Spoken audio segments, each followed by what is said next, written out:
১৯৮০ সালের এক শীতের সকাল, কুয়াশায় ঢাকা পাবনা জেলার এক ছোট গ্রাম। মাটির ঘর, খড়ের ছাউনি, আর পাশের টালির ঘরে মা চুলায় খড় জ্বালাচ্ছেন। সেই ঘরেই জন্ম নেয় এক শিশু, নাম তার আবির। ছোটবেলা থেকেই আবির ছিল কৌতূহলী। যখন অন্য ছেলেরা মাঠে ঘুড়ি ওড়াত, সে তখন কাদায় ভিজে যাওয়া পুরনো বই হাতে বসে থাকত।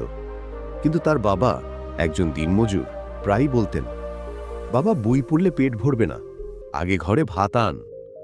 তবু আবির থামেনি। প্রতিদিন কাজের ফাঁকে স্কুলে যেত, কারো পুরনো খাতায় নিয়ে লিখত, কোনো পেন্সিলের ছোট টুকরোও ফেলে দিত না। তার শিক্ষক মফিজ স্যার একদিন ক্লাসে বললেন, যে মানুষ নিজের পরিশ্রমে উঠে দাঁড়ায়, তার দারিদ্র্য একদিন লজ্জা পায়। এই কথাটা আবিরের মনে এমনভাবে গেঁথে গেল যেন এটাই তার জীবনের মূল মন্ত্র।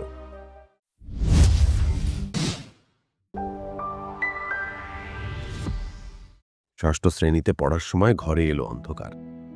তার বাবা অসুস্থ হয়ে পড়লেন, কাজ বন্ধ, ওষুধের টাকাও নেই।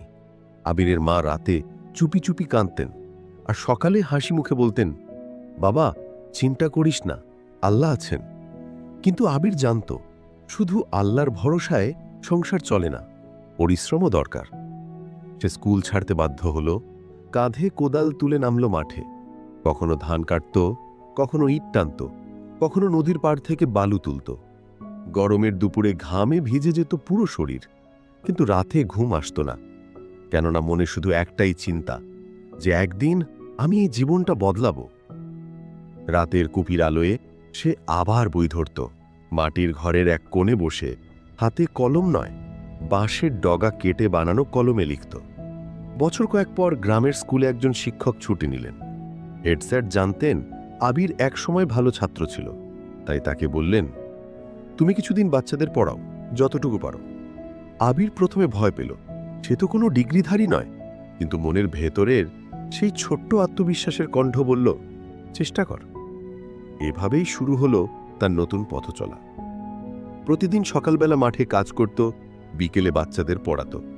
ছোট ছোট ছাত্ররা তার কথা শুনে মুগ্ধ হতো, কারণ সে শুধু বইয়ের অঙ্ক শেখাত না, সে শেখাত জীবনের হিসাব।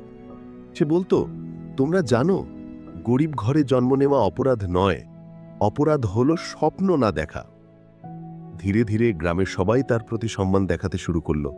আগে যারা তাকে মজুরের ছেলে বলতো, তারা এখন বলতো, এই ছেলেটা আলাদা, এর চোখে কিছু আছে। গ্রামের চেয়ারম্যান তাকে ডাকলেন, আবির, তুই তো পড়াতে পারিস ভালো, আমি তোকে শহরে পাঠাবো শিক্ষক প্রশিক্ষণ নিতে। আবির প্রথমে বিশ্বাসই করতে পারল না। তার জীবনে এটা যেন অলৌকিক ঘটনা। শহরে গিয়ে শুরু হলো নতুন সংগ্রাম। ভাড়া বাসায় জায়গা পেল না, তাই মসজিদের বারান্দায় ঘুমোতো। খাওয়ার টাকা না থাকলে একবেলা না খেয়ে বই পড়ত।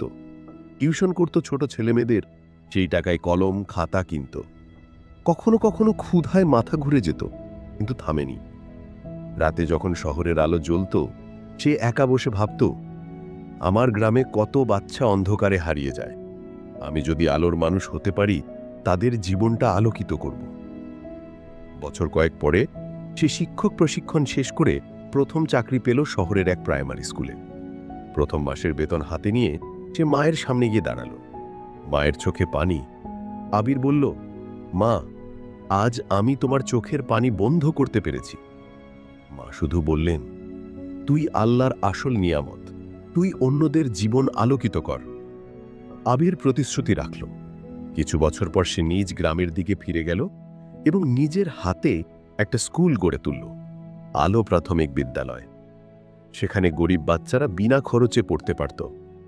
যে মানুষ একসময় মাঠে ইট টানত, সেই মানুষ এখন গ্রামের শিশুদের স্বপ্ন দেখায় যে আমি যেমন অন্ধকার থেকে আলোর পথে এসেছি, তোমরাও পারবে।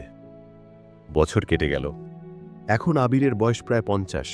গ্রামের মানুষ তাকে মাস্টার সাহেব বলে ডাকে, কিন্তু কেউ জানে না সেই মাস্টার সাহেব একসময় কুপির আলোয় বই পড়া এক মজুর ছিল। প্রতিদিন বিকেলে স্কুল ছুটির পর যখন সূর্যের আলো ফিকে হয়ে আসে, তিনি মাঠের ধারে বসে থাকেন। দূরে শিশুরা দৌড়াচ্ছে, হাসছে, তার মুখে হাসি ফুটে ওঠে। নিজের জীবনের দিকে ফিরে তাকিয়ে তিনি মনে মনে বলেন, আমি কিছুই পাইনি সহজে, কিন্তু প্রতিটি কষ্টই আজ আমাকে শক্ত করেছে। তুমি যতই দরিদ্র হও না কেন, যদি তোমার ভেতরে আগুন থাকে, যদি তুমি নিজের পরিশ্রমে বিশ্বাস রাখো, তাহলে একদিন তুমিই সেই আলো হবে যা অন্ধকারে হারিয়ে যাওয়া মানুষদের পথ দেখাবে।